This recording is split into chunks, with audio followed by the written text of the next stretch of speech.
Je sais pas si les mouches vont intervenir dans la vidéo. Je me le souhaite pas. Mais je pourrais rien y faire.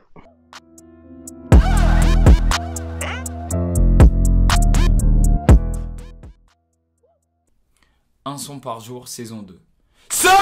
Vous avez compris, dans ce premier épisode de Focus, nous allons parler d'une sorte de collègue. Je veux bien sûr parler du motif. Je me devais de commencer cette nouvelle saison par cet artiste, car finalement en termes de communication, il a compris pas mal de choses. Je suis FID et vous êtes dans Focus, la seule vidéo qui analyse comment tu écoutes la musique avec tes yeux. C'est parti.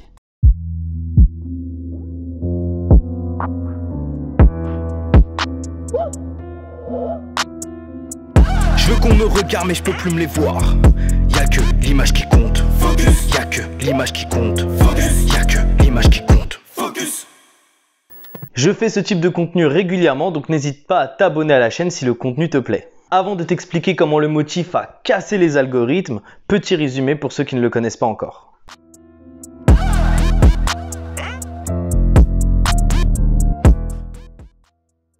Alors, le motif est un compositeur top liner dans le rap français qui a déjà fait plusieurs hits, comme notamment Réseau de Niska, pour ne citer que lui. Mais il a vraiment beaucoup de hits, je sais même pas si on peut les compter. En 2019, il décide d'être l'auteur et interprète de ses propres morceaux et il balance son premier single, Playlist. Et là, non, c'est pas le succès escompté, non. Enfin, ce n'est pas encore le succès dont nous allons parler. Le truc, c'est qu'il est connu dans le milieu de la musique et dans l'industrie, mais pas par un grand public. Enfin, même s'il a fait des hits, c'est à travers d'autres personnes, c'est pas son nom qui était mis en avant. Donc finalement, le motif n'avait pas une audience à la hauteur de son parcours, tu vois ce que je veux dire? Mais il ne s'arrête pas là.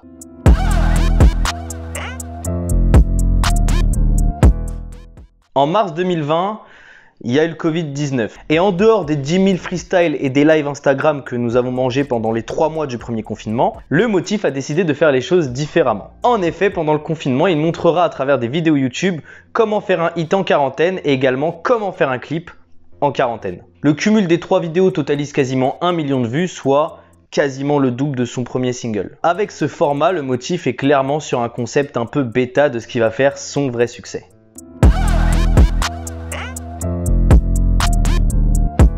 Alors qu'il doit sortir son premier EP le 19 septembre, il décida de lancer un nouveau format sur YouTube. Ce concept s'appelle un son par jour pendant 30 jours. Le format, il est simple. Créer une musique tous les jours pendant un mois. Ni plus ni moins. Simple et efficace. Tout en montrant le processus créatif à travers une vidéo YouTube. C'est-à-dire qu'il va pas sortir juste la musique. On va avoir le droit à une vidéo de 8 minutes où on le voit réfléchir, écrire, penser et partager ses sentiments autour du morceau ou même de la journée qu'il a. Et c'est avec ce concept que le motif vise dans le 1000. Même 100 000 parce qu'il va avoir 100 000 abonnés en l'espace d'un mois. Les vidéos ont une forme de prouesse artistique, elles sont relayées, commentées, partagées et du coup, il devient viral. Il finira même par mettre 5 vidéos en simultané en tendance YouTube. Au fur et à mesure du mois, il invitera quelques invités et il sortira même des singles issus de cette série, dont le fameux My Love avec Easy Lee.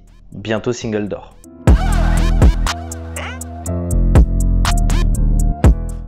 Le motif se démarque des autres artistes urbains en ce qui concerne l'exploitation de sa personnalité et de son image. Là où un rappeur dans un schéma classique de promotion va faire différentes interviews pour défendre son projet et montrer un peu son état d'esprit, le motif il s'en fout, il l'a fait lui-même quoi. Il en est venu à créer un concept YouTube et il en maîtrise tous les codes. Et ça fonctionne. Quand je dis qu'il maîtrise les codes, petite explication. Le motif sait s'exprimer, il sait se faire comprendre. Il se dévoile dans son intimité, notamment en faisant des morceaux avec son fils. Il crée des crossovers en invitant des personnalités qui ont déjà une renommée. Et les vidéos qu'il propose ont un aboutissement. À la fin de la vidéo, on a un nouveau morceau. Avec un peu cette idée de voici le résultat. Donc finalement, il remplit toutes les cases de l'algorithme YouTube. Et YouTube aime ça. Les algorithmes, il va même décider d'en jouer. En effet, comme un YouTuber ou un influenceur, il essaye d'être franc avec sa communauté et il le dit. Il est là pour... Alors, pourquoi je dis casser les algorithmes? D'abord, parce que les sons qui auront le plus d'engagement sur YouTube, c'est-à-dire une moyenne composée des vues, des likes et des commentaires, sortiront le 10 septembre sur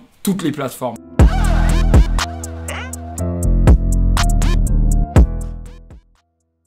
Les mouches, c'est vraiment chiant. Je vais aller tège une mouche. Parce qu'elle est grosse celle-là et elle casse vraiment les pieds. Et voilà, on peut repartir. C'est très très bien comme ça. Pourquoi il y en a une autre? C'est chiant. Il a donc une communauté active et prête à tout pour l'aider dans sa quête de visibilité. C'est même pas étonnant si je vous dis que 50% de sa communauté se trouve essentiellement sur YouTube, puisqu'il a cartonné avec un format YouTube. Après, on remarque qu'il est aussi très porté sur Instagram. La seule nuance, c'est que sa communauté sur YouTube, c'est 70% d'hommes. C'est pas une info hyper utile, mais je la donne quand même. Pour avoir eu l'occasion de discuter avec le Motif, il disait avoir une communauté qui n'était pas juste des simples auditeurs, mais des réels passionnés de musique, et même que la plupart de sa fanbase étaient des jeunes compositeurs, des jeunes rappeurs, des jeunes top liners. Finalement, ils étaient un peu comme lui. C'est pas si étonnant vu son contenu. Il a donc une cible d'auditeurs qu'on peut considérer comme niche. Après, j'avoue que j'aime pas vraiment le terme de niche. Je pense que même lui d'ailleurs, il l'aime pas beaucoup. Le mec fait des tubes, pourquoi on dirait niche? Mais techniquement, c'est comme ça qu'on devrait interpréter la donnée.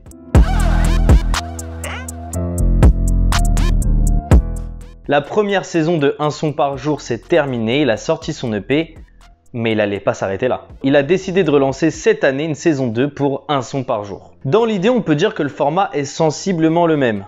Mais vous allez voir qu'il y a eu des petites modifications intéressantes et on voit qu'il a compris la communication autour du projet. La première saison n'était pas vraiment préméditée, donc pour le Motif, ça a juste explosé. Et il n'avait pas forcément envisagé de sortir des morceaux de la série. Or, pour la saison 2, il a anticipé certaines choses. La promotion n'est plus un EP indépendant à la série, mais c'est la série en elle-même. Il décide de se concentrer à sortir des morceaux issus de un son par jour. Le concept est passé au cœur de l'exploitation et c'est à mon sens la meilleure idée. En effet, sous une forme de concours d'algorithmes, l'objectif est que les singles les plus réclamés sortent quelques jours après la fin de la série. En gros, pour qu'ils sortent, il faut qu'ils soient suffisamment mis en avant sur YouTube et Instagram. Et avec cette idée, le Motif fait participer son public pour le mettre au centre du processus de décision. Et de cette manière, il optimise naturellement son référencement sur YouTube.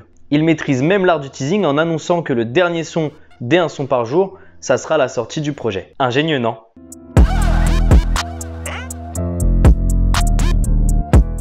Personnellement, j'adore le Motif et j'adore ce qu'il incarne parce que c'est vraiment un mélange entre le youtubeur et l'artiste de rap. C'est d'abord un artiste urbain qui finalement fait des vidéos sur YouTube, mais il est mêlé à tout ce truc-là. Voilà, il fait pas l'un ou l'autre, il fait les deux en même temps. C'est hybride. Peut-être parce que ça me ressemble finalement, j'aime beaucoup ce truc-là. N'hésite pas à me donner ton avis sur les 1 son par jour du Motif. Si tu le connaissais pas, va le regarder et dis-moi dans les commentaires si tu as aimé. Si la vidéo en elle-même te plaît, abonne-toi, partage-la.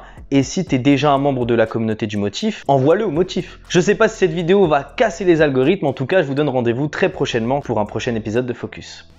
Ouh là là, ce rush il était long.